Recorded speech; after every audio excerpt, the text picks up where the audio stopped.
In this video, I will be showing you how to create a high CTR thumbnail in Canva. Let's get started. Starting on the main Canva homepage, I move my mouse cursor over to the top left corner and click on the purple Creative Design button. This opens a drop-down menu displaying various design options and quick actions.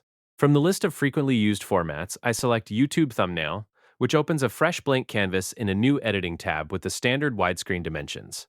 Once the editor loads, you can see the blank canvas in the center.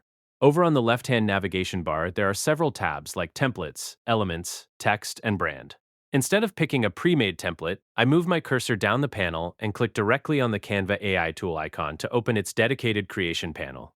Inside the Canva AI panel, I see options like Design this page, Generate background, and Create a layout. Down at the bottom, there is a prompt box labeled Describe your idea. I click inside this box and paste a detailed prompt to guide the AI. My prompt specifies a close-up studio portrait of a young man looking shocked and surprised at the camera, with his mouth open and hands on his cheeks, isolated on a solid gray background with high-contrast dramatic lighting. Next to the man, I ask for big, bold 3D text reading Canva tutorial in vibrant yellow capital letters with a thick black outline. After reviewing the prompt text, I click the purple arrow Submit button at the bottom right. The Canva AI immediately begins processing the request, displaying progress updates as it works through stages like getting ready, creating the design, preparing everything, brainstorming directions, mapping out elements, and polishing fine details. In a few seconds, the AI completes the task and places the artwork directly onto the canvas.